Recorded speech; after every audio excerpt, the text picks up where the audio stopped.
namanya recycle ini, apalagi nih yang mau dibuat sama Kak Kia? Itu yang tadi, doain aja semoga aku bisa bangun. Aku kemarin sempat, alhamdulillah aku sempat kerja sama followersku juga di Instagram. Kita bangun sekolah di Papua. Bangun sekolah di Papua tahun lalu, sekolahnya udah jadi di Dian Kareka. Nah itu masih bangunan biasa. Terus kemarin aku meeting lagi sama tim yang aku kemarin bangun sekolah. Sekarang bangun sekolah bisa dengan EcoBrick. Nah, jadi insya Allah sekolahku yang kedua, nih kalau teman-teman yang nonton juga mau partisipasi, yuk kita bangun sekolah kedua kita, tapi pakai EcoBrick, seperti ini gitu. Lebih tahan gempa, terus lebih ramah lingkungan, kita mengajarkan, menanamkan hal-hal ini dari anak sekecil mungkin. Udah dimulai belum sih Kak EcoBrick-nya? EcoBrick-nya seperti ini, butuh berapa EcoBrick nantinya?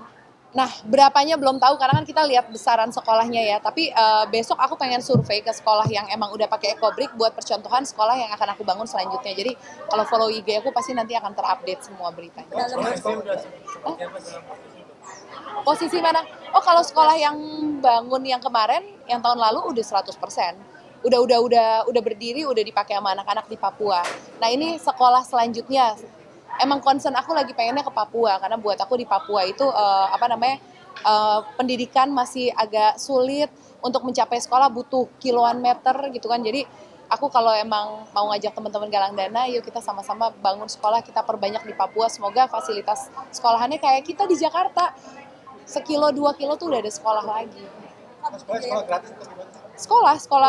Sekolah PAUD gitu, yang emang dijalankan sama warga. Jadi ketika aku bangun sekolah di sana, nggak cuman bangunannya aku rapihin terus aku tinggal, tapi selama 5 tahun kita mendidik guru-guru yang ada di sana untuk kita memastikan guru-guru itu bisa menjalankan program yang kita ajarkan, kita berikan pelatihan dengan baik. Jadi kita tetap mendampingi setiap sekolah yang habis kita bangun selama 5 tahun. Kesulitannya apakah sekarang kan di pelosok juga kan? Kesulitannya sebenarnya ada rasa hati pengen sering nengokin gitu. Cuman kan kalau berangkat ke Papua juga kan pesawatnya juga udah mahal banget gitu kan. Jadi kayaknya PR-nya adalah jauh menuju ke sananya aja. Itu biaya besar nggak sih Kak untuk membangun sekolah di Papua? Kemarin habis sekitar 400-an juta. Tapi bisa buat PAUD. Jadi cita-cita aku di sebelah PAUD Dian Kareka namanya. Sebelah PAUD itu aku mau bangun SD, habis SD aku pengen bangun SMP dan SMA-nya. Jadi di satu tempat itu anak-anak bisa mendapatkan pendidikan secara full gitu. Jadi nggak repot lagi SD di mana, SMP di mana, ya doain aja. Ya target dalam kalau 1 tahun 1 sekolah ya 3 tahun ke depan bisa bangun sampai SMA. Sekolah SD dan negeri juga? Ada patungan juga. Sekolah EcoBrick-nya nanti di Papua juga? EcoBrick kemarin kita udah omongin sih, aku udah bilang bisa nggak kalau ke sana juga, ke tempat yang Dian Kareka aku udah bangun. Insya Allah bisa, cuman emang pasti biayanya lebih mahal gitu. Cuman ya kalau emang kekumpul ya kenapa enggak? Toh kita akan lebih ramah dengan lingkungan. Minat warga Papua sendiri seperti apa sih Kak?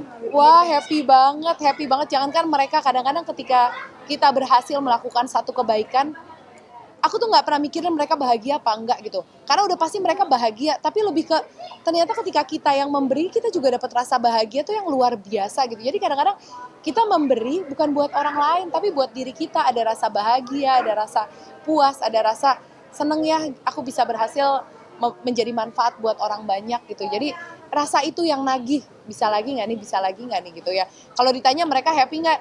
Ya pasti happy karena tadinya mereka sekolahnya cuma di rumah warga, nggak ada toilet. Jadi kalau ke toilet mereka harus pulang ke rumahnya, jalan jauh. Cuman meja berderet, 4 meja buat sekolah, tiba-tiba sekarang ada ruang kelas, ada perosotan. Udah ideal banget buat sekolah, ada toilet, ada tempat cuci tangan gitu. Sebisa mungkin aku pengen bangun sekolah dan masjid sebanyak-banyaknya karena itu amal jariah. Ya maksudnya kalau ngumpulin harta di dunia nggak ada habisnya, rasanya kayak kurang aja. Terus udah punya mobil 1 kayak pengen nambah 2, 3, 4, punya rumah 300 meter pengen nambah lagi 500, 1000, 2000 meter kalau bisa gitu kan. Kalau dunia kita begitu pengennya gimana akhirat juga aman gitu, karena kan yang lebih pasti hidup di akhirat. Masjid alhamdulillah juga progresnya sekarang aku udah mulai masang tiang pancang, udah mulai ngecor juga, fondasi udah, ya targetnya sih kemarin kalau nggak salah bulan Juli harusnya udah jadi, Juli apa gitu. Di Aceh? Nggak, itu dekat di sini, jadi ntar teman-teman juga bisa nengok, pokoknya semua yang ikut patungan bangun masjid juga bisa nyobain masjidnya langsung. Jakarta Selatan? Jakarta Selatan, di Jagakarsa. Aku kalau berbuat sesuatu nggak mikirin pahalanya, itu urusan Allah gitu, takutnya juga jadi apa. Tapi yang jelas aku bisa membuka satu wadah buat teman-teman semua, kita patungan bareng-bareng, terus kita memudahkan masyarakat untuk beribadah. Itu rasanya udah, kalau untuk urusan pahala itu hitungannya Allah, yang penting gimana niatnya kita jaga terus aja gitu, dan memudahkan orang banyak. Persiapan nih kalau Ramadan, jadi gini, aku sama Mas Anung tuh menyadari kita tuh anak kan banyak ya, anak kita ada 6. Yang satu oke, Bumi udah besar, tapi yang 5 nih masih kecil-kecil banget. Sebenarnya tawaran Ramadan dari awal aku nikah tuh sama Mas Anung, kayak tawaran Ramadan tuh pasti ada aja, kalau nggak ada series, ada sinetron, ada syuting, reguler, apa. Cuman aku mikir kalau aku Ramadan, ya karena dulu aku kan terkenalnya kayak artis Ramadan, kalau Ramadan pasti udah sibuk banget gitu. Nah sekarang kalau aku ngambil kerjaan di Ramadan, aku takut anak-anak aku itu jadi kurang waktunya. Aku pengennya mereka aku didik bagaimana menghadapi bulan Ramadan, beribadah dengan maksimal. Yang mereka lihat contohnya dari aku langsung, bukan dari mbak di rumah atau dari teman-teman atau tetangga gitu. Jadi kalau Ramadan itu adalah waktu maksimalku di rumah sama anak-anak buat ngajarin mereka. Dan alhamdulillah sih kalau Ramadan udah 4 tahun terakhir, setiap terawih pasti Mas Hanung pulang mau lagi kerja dimanapun. Jadi dari Isya sampai terawih dia akan jamaah jadi imam buat kita. Abis itu baru dia balik kerja lagi atau pergi kemana. Jadi senang sih, itu emang komitmen aku sama Mas Hanung. Kalau Ramadan itu adalah family time. Enggak dong, kalau anak masih belajar puasa ya kita ikutin perkembangan usianya gitu, dan kadang-kadang nggak maksa, pokoknya gimana enjoynya kalian, yang penting apalagi kecuali kalau anak udah mulai akil balik. Nah ini kamu udah wajib nih, pokoknya aku harus mendampingi terus sama Mas Hanung. Kalau mereka puasa batal, yang udah akil balik, ayo ada utang puasa yang harus kita selesaikan gitu-gitu. Jadi mendampingi sesuai usia anak-anak. Berburu tajil, aku tuh bukan orang yang nguber makanan. Kan ada food lovers ya, yang makanan enak di mana di Uber. Dah, nanti ke rumah cerita ya. Nah kalau aku tuh tipe orang yang makan, buat aku makan tuh yang penting kenyang aja sih, bukan yang harus ini apa.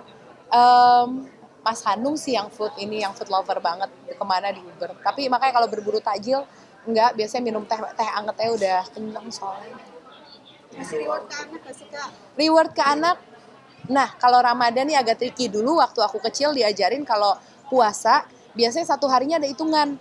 Misalnya kamu mau apa nih, mau sepeda, oke puasanya kalau full 30 hari dibeliin sepeda. Atau enggak, kalau kamu full puasa sehari tuh nilainya 10.000 gitu kan. Tapi nggak tahu, aku kemarin beberapa tahun terakhir ketika mulai ngajarin anakku puasa, kok aku nggak pengen nih anakku puasa, dia pikir puasa itu mendapatkan rewardnya material gitu loh, dunia gitu. Karena buat aku kok jadi cemen banget arti puasa gitu, karena padahal arti puasa tuh jauh lebih besar dari itu gitu loh. Puasa itu yang kita uber nggak cuma hal secemen dapat uang 100.000 sehari, dapat handphone, dapat apa gitu, tapi itu urusan kita sama Allah. Nah ketika mengajarkan itu dari kecil, dapat rewardnya soal materi, takutnya anak-anak sampai gede ketika materinya udah cukup sih gue, kenapa gue harus puasa, apalagi yang di Uber gitu. Jadi kalau aku ke anak-anak, kamu puasa karena kamu butuh, tubuh kamu butuh, coba kamu tiap hari jalan capek kan, perjalanan kamu juga butuh istirahat. Jadi aku menyadarkan kenapa sih puasa, karena kamu butuh gitu, bukan karena wajib disuruh Allah aja. Thank you semua udah nunggu lama.